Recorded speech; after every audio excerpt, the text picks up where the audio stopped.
Let's go.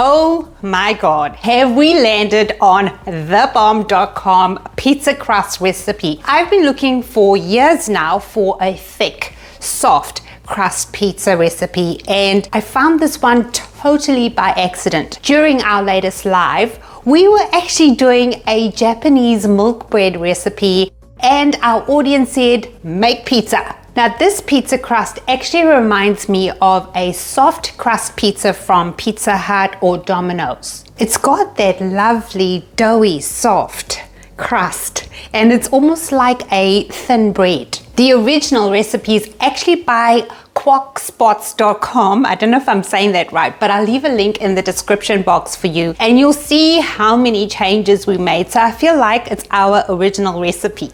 By the way, I am going to be using my newly developed clean keto flour recipe, and I'm using half of the almond blend and half of the chicken blend because we just get fabulous results. The nutritional information and your shopping list is listed in the description box. Let's get into the recipe now. First, preheat the oven to 320 degrees Fahrenheit or 160 degrees Celsius, and next we are going to prepare the yeast mixture. To the bowl, add 4 tablespoons of water, 2 tablespoons of heavy cream, and a half teaspoon of honey. The honey is so the yeast can feed off something and you won't ingest it. Your other options are inulin or actual sugar. Then heat that up to 110 degrees Fahrenheit or 43 degrees Celsius, and do not go any higher than that, please. That will just kill the yeast. Now add 1 tablespoon of fast activating yeast and mix that well. Cover and set aside for 15 minutes.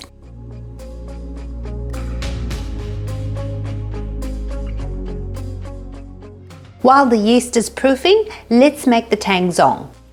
Now, what is Tangzhong and why do we need it in a pizza crust? In a traditional Japanese milk bread recipe, they say that Tangzhong actually makes the bread or whatever you're baking very light and fluffy, and so I was a little afraid to leave it out. It is actually very similar to a choux pastry or a hot water pastry, and it ends up looking a little bit like grits before it dries out. Let me show you.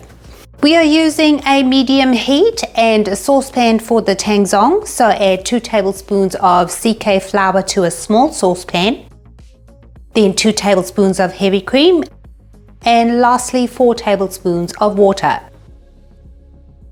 Let that simmer, stirring continuously, and look at this when I stop halfway. Could this be grits with a little corn extract added, or even a tasty wheat cereal? It also reminds me of a maize meal porridge I used to have when I was little. Anyway, moving on, let the Tangzhong cook down until you have a thick batter, like this. And then I added it to a bowl to cool down and solidify further.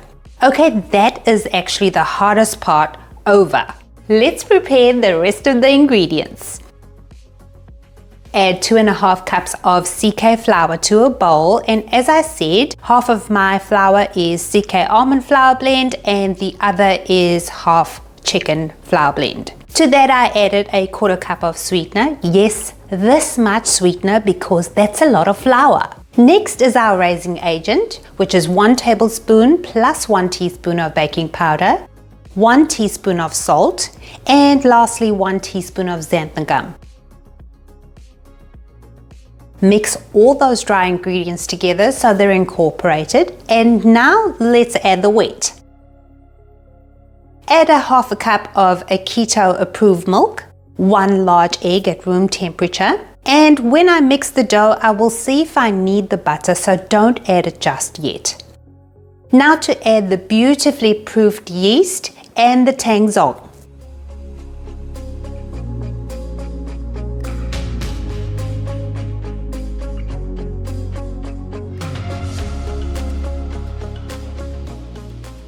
Mix that all together, and if your dough is a little dry, you can add a tablespoon or 2 of softened butter.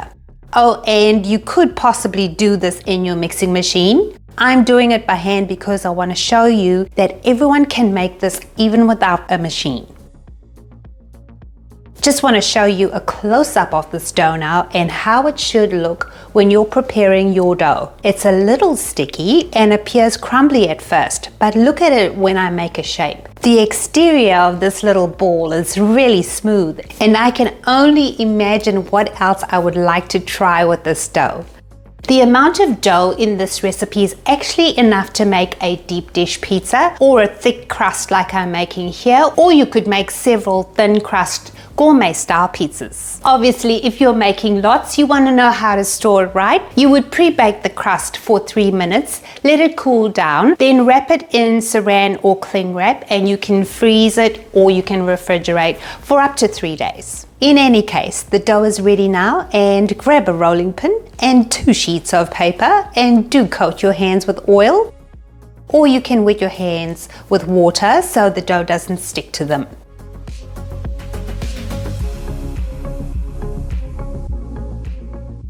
I'm just flattening my ball of dough a little and making a circle so it's easier.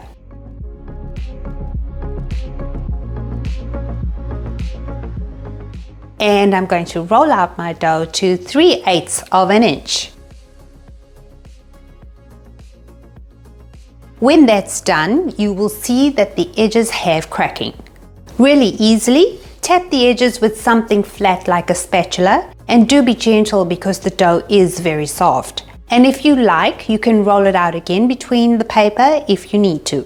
I'm just creating a raised edge to encase my toppings. Placed it on a pizza plate by pulling the paper onto the plate with the crust. And if you don't have that, you can use a baking tray or a cake tin if you're doing a deep dish pizza, and bake for about 5 minutes.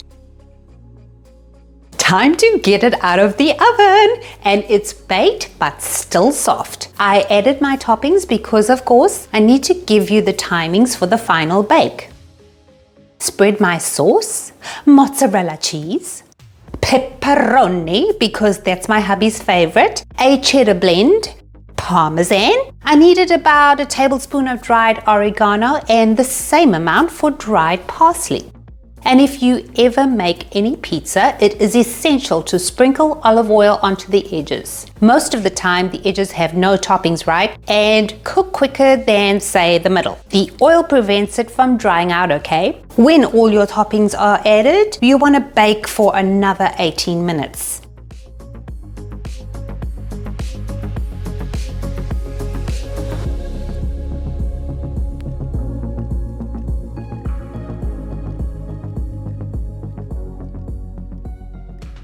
And now let's do a close inspection. Just look at this crust. Soft, and it actually springs back if you poke it. I cut it when it was completely cool because I didn't want the cheese pool pouring over the crust and then we can't see what we want to see. The inside has little air pockets, it's flexible, and I love the underside too.